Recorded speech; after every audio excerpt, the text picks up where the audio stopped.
Hello everyone. आज हम लोग डिस्कस करेंगे बीएससी जूलॉजी ऑनर्स सेमेस्टर 5 के सिलेबस को।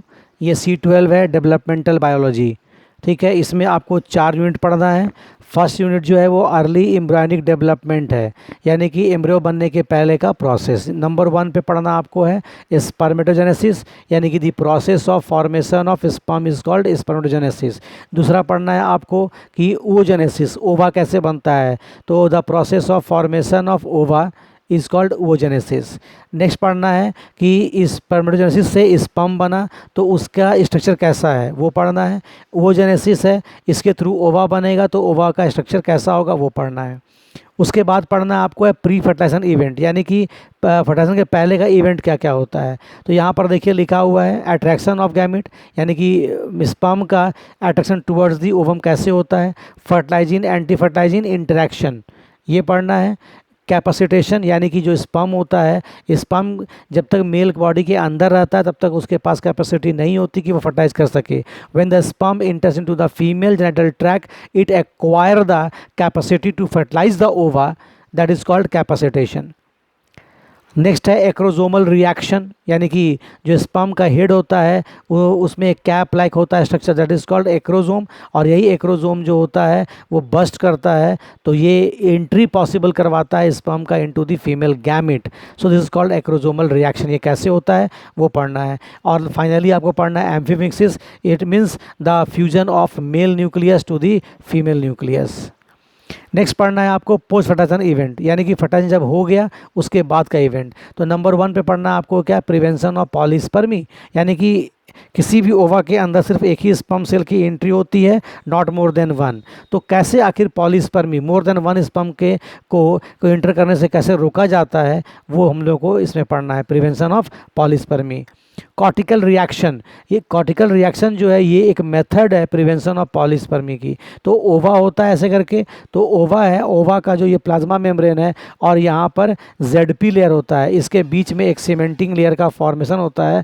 और वो सीमेंटिंग लेयर बनता कैसे है, तो ओवा के अंदर कॉर्टिकल ग्रैन्यूल्स होते हैं, यही कॉर्टिकल ग्रैन्यूल जो है एक सीमेंटिंग लेयर बनाता है और उससे फर्दर स्पर्म की एंट्री ब्लॉक हो जाती है, that is called cortical reaction. तो जब फर्टाइजेशन पॉसिबल हो जाएगा तो सिंगल सेल था हमारे पास, वो जाइगोट बनेगा और इस जाइगोट को अब मल्टी सेल में कन्वर्ट होना है। इसके लिए ये जाता है अंडर दी सेल डिवीज़न और उस सेल डिवीज़न को हम लोग बोलते हैं क्लीवेज बोलते हैं। तो आपको क्लीवेज पढ़ना है और उसके टाइप्स ऑफ क्लीवेज पढ़ना है। ठीक है, उसके बाद अगर कोई एग है और उस एग के अंदर ओवा यॉक प्रेजेंट है तो उस यॉक का क्या रोल है क्लीवेज में, वो पढ़ना है।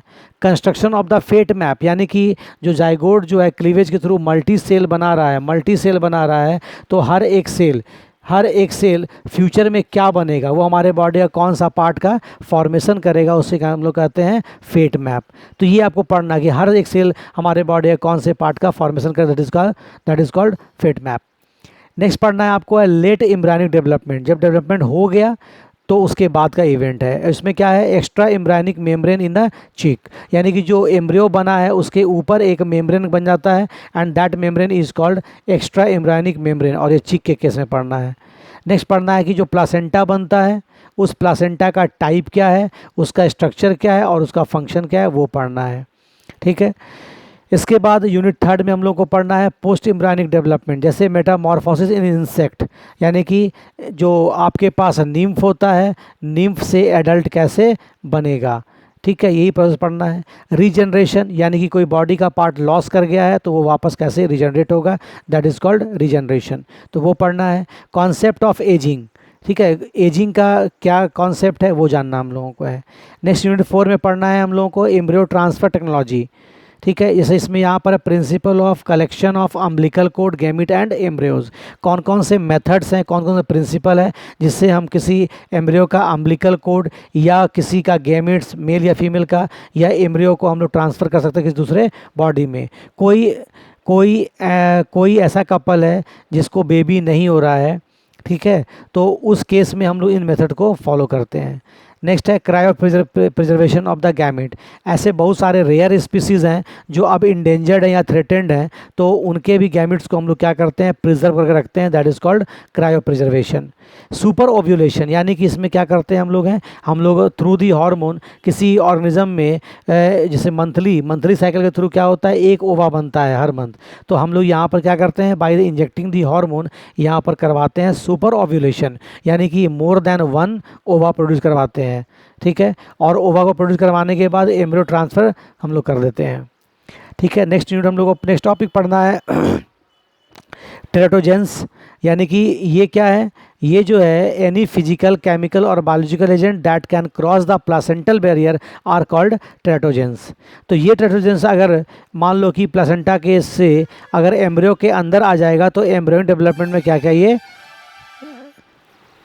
इफेक्ट करेगा वो जानना है हम लोगों को, ठीक है। एक वर्ड है एमनियोसेंटेसिस। तो जो एक्स्ट्रा एम्ब्रायनिक मेम्ब्रेन है उसमें एक लेयर होता है एमनियन, और एमनियन लेयर के कारण क्या होता है, एमनियोटिक फ्लूइड देखा जाता है। तो एमनियोटिक फ्लूइड से हम लोग करते क्या है, एमनियोटिक फ्लूइड से हम लोग एम्ब्रियो का सेल निकाल लेते हैं, और उस सेल निकाल करके उसके हम लोग क्रोमोसोम को देखते हैं। तो क्रोमोसोम को देख के पता कर सकते हैं हम लोग कि इस एम्ब्रियो को कोई जेनेटिक डिसऑर्डर है या नहीं है, दैट इज़ कॉल्ड एमनियोसेंटेसिस। लेकिन आज के समय में इस एमनियोसेंटेसिस का मिसयूज हो रहा है, और मिसयूज क्या है, तो मिसयूज ये है कि इससे हम लोग उसके सेक्स को आइडेंटिफाई कर रहे हैं कि ये मेल है या फीमेल है, और अगर फीमेल होती है तो फीमेल फर्टिसाइड कर दिया जाता है, ठीक है। सो आई होप कि आपको ये सिलेबस समझ में आया होगा, ठीक है। Thank you for watching.